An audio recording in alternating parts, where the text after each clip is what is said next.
Bismillahirrahmanirrahim. Assalamualaikum warahmatullahi wabarakatuh. Pertama, saya mengajak kita semua, mari kita bersyukur pada Tuhan Yang Maha Kuasa, pada Allah SWT, berkenan dengan kehadiran kita ini semua karena bantuan Allah SWT, sehingga kita mempunyai kesehatan yang memadai, sehingga sempat hadir di rumah kami Haji Yusuf Taib sebagai Ketua MUI Kabupaten Ende, dan juga turut hadir dalam kesempatan ini Bapak kita Haji Aladin Yunus sebagai Wakil Ketua Umum di Ende. Dalam ajaran agama menyatakan para ulama itu merupakan warasatul anbiya. Warasatul anbiya itu sebagai wakil dari para nabi dan rasul, untuk tugasnya menyampaikan amar ma'ruf nahi munkar, menyampaikan hal-hal yang positif yang berkaitan dengan keagamaan dan yang bersangkutan dengan ini pemerintah. Jadi perlu kita tahu kita sekalian bahwa Islam juga sudah mengajarkan dan perintahkan kepada umatnya untuk yang tertera dalam Al-Quran surat An-Nisa ayat 54 yang berbunyi, ya ayyuhalladzina amanu atiiullah wa atiiur rasul atiiullah wa atiiur rasul wa ulil amri minkum. Hai orang beriman, taatlah kepada Allah, taat kepada Rasul, dan juga taat kepada ulil amri. Maksud ulil amri sini ialah pemerintah yang sah. Jadi taat dalam soal hal selama pemerintah mengajak pada hal yang benar dan baik yang berkenan dengan kemaslahatan masyarakat, itu wajib ditaati. Dan juga taat juga kepada pimpinan agama, dalam hal ini sebagai para kiai atau ulama yang tergabung dalam Majelis Ulama Indonesia yang di pusat sana, itu taat dalam hal kita mengikuti apa yang disampaikan oleh para ulama ini menyangkut masalah fatwa keagamaan. Seperti dengan berkenan dengan penyakit ini, itu COVID-19, fatwa ulama pusat sudah mengeluarkan dengan nomor fatwa nomor 14 tahun 2020. Dalam hal ini memberikan fatwa dan petunjuk praktis tentang bagaimana mengatasi untuk mengurangi bahkan menghindari daripada penyakit ini. Kepada umat disampaikan supaya seperti apa disampaikan oleh pemerintah, jaga jarak dan sebagainya.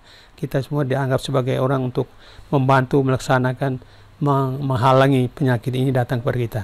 Jadi kami dengan berkenan itu mulai dari MUI ini telah membuat surat edaran yang menghimbau berdasarkan fatwa MUI pusat maupun himbauan dari Jakarta, dari wilayah, dan juga seruan dari Departemen Agama yang menyangkut dengan masalah pelaksanaan menghadap dengan virus itu. Jadi sudah kami ada pertemuan bersama dengan Bupati, Forkompinda 3 kali berturut-turut, kemarin yang terakhir juga menyangkut karena rapat berulang ini karena disinyalir masih ada di antara kami orang Islam ini yang himbauan itu kadang masih ada yang ya katakanlah mendengar tapi tidak mentaati. Jadi saya bilang mentaat kepada pimpin ini suatu kewajiban. Ini agama mengajar kita kewajiban taat untuk pemerintah, mengajak kepada yang baik yang menyangkut dengan kepentingan masyarakat, kemaslahatan masyarakat, bukan untuk yang bertentangan agama, tidak. Dengan dasar itu taat juga kepada pemberi fatwa, para ulama. Taat pada pemerintah itu suatu kewajiban dengan segala programnya. Nyangkut masalah bagaimana mengatasi, menghindari supaya kita jangan terpapar dengan itu penyakit-penyakit yang mengerikan ini. Ini bukan lokal sudah, ini sudah tingkat dunia. Jadi berarti kita harus siap-siap. Jadi sebelum daerah kita termasuk daerah yang merah dan sebagainya, kita harus siap-siap diri. Sedia kata orang, sedia payung sebelum hujan. Kami MUI ini memberikan surat himbauan itu antara lain menyangkut itu. Kemudian terakhir himbauan lagi dengan pelaksanaan puasa dan sholat Idul Fitri dan sebagainya. Itu di sana ada kami program pada himbauan dari para Menteri Agama, dan untuk diketahui bahwa MUI tidak di bawah pengawas Menteri Agama. MUI itu organisasi independen yang himpunan dari para umat Islam menunjuk beberapa orang tokoh menjadi ketua dan sebagainya. Mereka itulah yang menentukan masalah kebijakan menyangkut masalah keagamaan ini. MUI ini merupakan guru. Dalam satu hadis saya katakan, diminta kepada kita, dinyatakan bahwa al-ustadzukum wa mursidukum babu ni'mah wa babu rahmah. Guru atau pengajar atau tokoh-tokoh agama ini merupakan pintu rahmat dan pintu. Jadi dengarlah mereka apa yang mereka sampaikan. Tentu mereka sampaikan bukan berdasarkan kemauan sendiri, tapi berdasarkan ayat suci Al-Quran yang diyakini dan surah Nabi dan kebiasaan-kebiasaan dibuat oleh Rasulullah. Ini ada dalam Al-Quran dan hadis begitu. Yang dengan dasar demikian, kami buat surah itu mengimbau kepada masyarakat seperti apa yang disampaikan oleh pemerintah ini. jaga jarak dan sebagainya. Dan juga bulan puasa nanti diminta supaya kita tetap sholat tarawih tetap laksanakan, bukan berarti tidak. Pemerintah dalam ini MUI tidak melarang orang tidak boleh salat. Ini salah paham di masyarakat gitu. Dikira kita menyampaikan bahwa kita mengajak orang supaya tidak boleh salat, tidak boleh ini dan sebagainya. Tidak. Salat di tarawih itu kan itu berkumpul banyak orang. Dalam Islam itu kalau salat menurut keyakinan salat berjemaah lebih bagus nilai pahalanya daripada sembahyang sendirian. Bahkan sampai dengan angka 27 kali lipat lebih bagus pahalanya daripada sembahyang sendirian. Tapi dalam keadaan seperti ini, darurat, dalam keadaan kesehatan terganggu, bukan kita di Indonesia, tapi sedunia sudah begitu, mari kita taat apa yang dihimbau oleh pemerintah, oleh kita punya ulama-ulama ini. Jadi sehingga itu himbauan untuk sembahyang tarawih ini sudah masyarakat sudah tahu. Bahkan sekarang rapat yang kedua kemarin ada juga yang seperti itu. Masyarakat dalam hal ini kita MUI sebatas kita menyampaikan fatwa yang dari pusat dan kita punya pendapat untuk sampaikan kepada ketua takmir, pengurus masjid dan imamnya. Jadi kami tidak punya umat, kita tidak punya umat, pemerintah juga tidak punya umat, tidak punya rakyat ada, tidak punya umat. Jadi ini kembali kepada tokoh-tokoh masyarakat yang memimpin itu masjid, mereka yang punya kata. Jadi kemarin ada sampai terkata dari Pak Kodim sendiri, ada yang berkeberatan kami bagaimana kami tidak Jumat. Manusia sudah pada datang, jadi kami tidak boleh Jumat, itu salah. Jadi Kodim jawab dengan secara logika, ya memang karena bapak dong ada situ, jadi mereka mau bilang tidak Jumat, bapak ada, bapak laksanakan. Coba bapak ada rumah, bapak tidak, bapak kunci, kasih tahu kunci masjid, itu orang tidak lagi sholat Jumat. Itu antara yang bahas-bahas kemarin. Jadi ini menyangkut sholat ibadah Ramadan ini, mulai dari sholat tarawih, tadarusan itu diajak oleh pemerintah, Seki Departemen Agama ini supaya laksanakan di rumah. Kemudian dalam pelaksanaan zakat dan sebagainya, itu panitia zakat itu ada panitia dan dihimbau supaya panitia bisa buat pengun bisa menerima zakat itu dari awal Ramadan sudah bisa, dan pembagiannya juga cara tekniknya berbeda seperti yang lalu. Dulu kita kasih kupon, mereka kumpul, dan untuk menghindari supaya mereka berkumpul maka panitia harus korban antar ke rumah masing-masing orang yang berhak menerima. Jadi MUI ND tetap menghimbau dengan berdasarkan dan himbau jadi Kementerian Agama ini selama bulan puasa ini, sebelum ada berita lebih lanjut bahwa corona sudah ada, kita tetap sholat tarawih, tapi sholat tarawih di rumah masing-masing. Tetap mengaji, silakan mengaji di rumah masing-masing. Tetap mengeluarkan zakat, kita sebagai orang yang memberikan zakat namanya muzaki, tetap siapkan zakat. Kita antar dan panitia diminta supaya bisa terima zakat mulai awal Ramadan dan langsung dibagi dengan teknik, tidak boleh kasih kupon supaya orang datang, itu untuk menjaga supaya jangan berkumpul. Jadi kita korban panitia antar kepada mustahil yang menerima zakat itu antar. Begitu juga dengan ini yang mengelola zakat sekarang ini Pak, selain pribadi masing-masing di masjid dan juga ada satu lembaga basis itu yang penerima zakat yang paling besar itu basis itu, dan semua instansi store ke sana. Jadi boleh store setiap bulan kalau basis sana ini mengelola zakatnya ASN pegawai. Jadi pegawai potong gajinya sesuai dengan ukuran ketetapan zakat, langsung nanti bendahara yang serahkan kepada basis. Basis bersalur kepada orang yang berhak menerima. Jadi bisa mulai dari sekarang.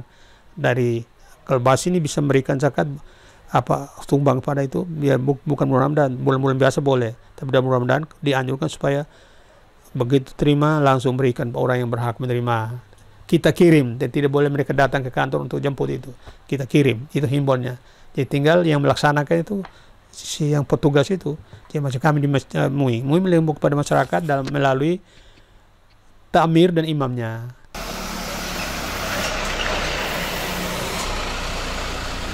Kaum muslimin yang menghadapi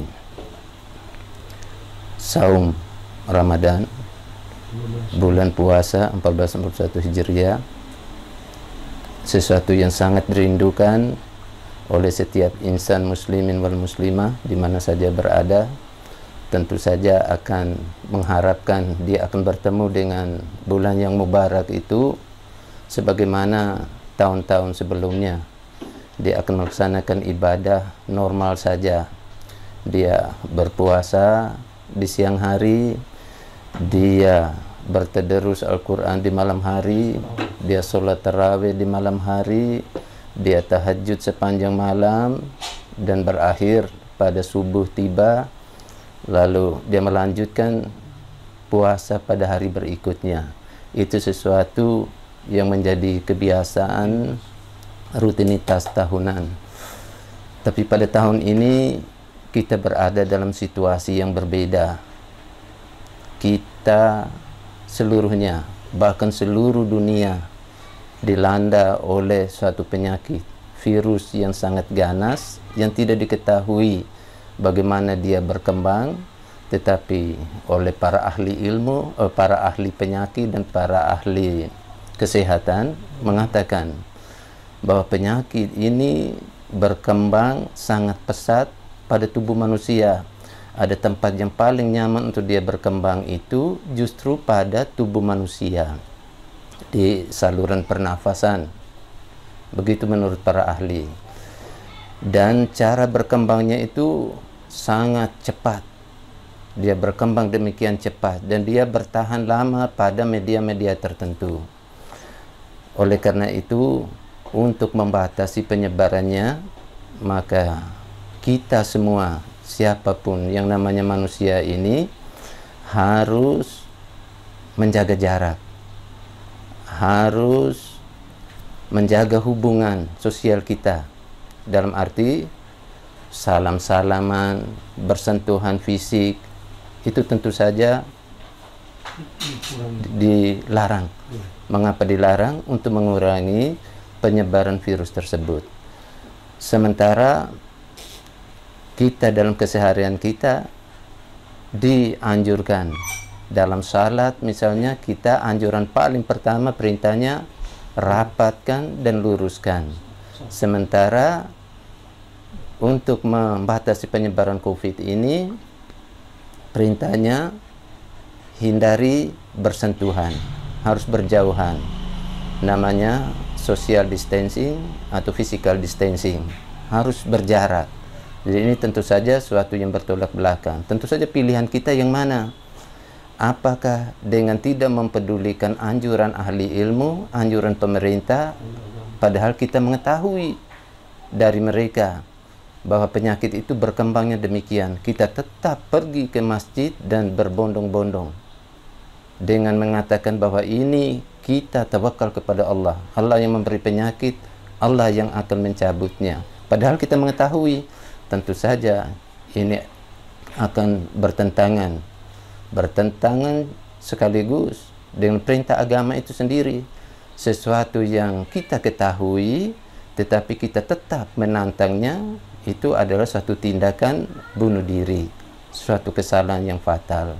Oleh karena itu, Majelis Ulama, wabil khusus Majelis Ulama Kabupaten Ende menghimbau agar kita sebaiknya menaati fatwa Majelis Ulama Pusat, menaati edaran dari pemerintah, dalam hal ini oleh Kementerian Agama Republik Indonesia, untuk kita tetap mengambil jarak sampai pada kegiatan beribadah kita.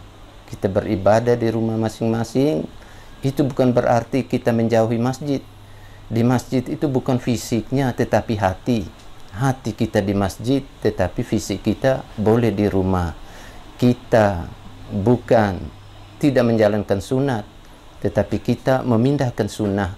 Sunnah yang tadinya adalah berapat-rapat di masjid dan melaksanakan salat, dengan pindah sunnahnya yaitu di rumah masing-masing karena situasi darurat. Jadi itu hendaklah ditaati.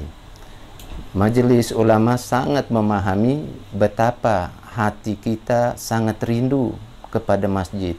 Itu sesuatu yang luar biasa, sesuatu yang sangat diharapkan oleh ulama manapun, oleh mubalik manapun, oleh ustadz manapun, karena sehari-hari mereka mengajak masyarakat untuk meramaikan masjid. Lalu pada saat sekarang seperti bertentangan, mengajak masyarakat untuk di rumah saja. Itu hanya kedaruratan.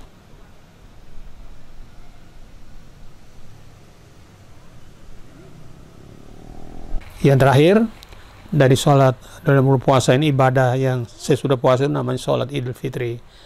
Sholat yang berkumpul di lapangan, biasa kita ini 8% yang paling banyak. Itu sekitar 5.000-an tuh kalau kumpul semua. 5.000 atau 10.000 itu lebih. Jadi itu kali ini dihimbau oleh MUI melalui juga Departemen Agama supaya sholat Idul Fitri di tempat kita masing-masing. Kan ini hukum salat sunat, Pak. Salat sunat bagusnya berjemaah macam Idul Fitri, tapi keadaan seperti ini maka ada kebijakan dengan berdasar ayat-ayat suci Al-Quran dan hadis bisa laksanakan di rumah masing-masing. Nah, jadi bukan larang sembahyang, tidak. Jadi kalau sholatnya sudah dilarang, apalagi malam itu takbiran itu tidak boleh sama sekali. Melalui kesempatan ini saya atas nama pengurus Majelis Indonesia Haji Yusuf Muhammad sebagai Ketua Umum, dan hadir bersama saya Bapak Haji Ali Yunus sebagai Wakil Ketua Umum menyampaikan kepada semua jemaah muslimin dan muslimat selamat menaikkan ibadah puasa Ramadan 1441 Hijriah. Semoga diterima oleh Allah SWT. Amin Allahumma amin. Marhaban ya Ramadan, marhaban ya Ramadan. Assalamualaikum warahmatullahi wabarakatuh.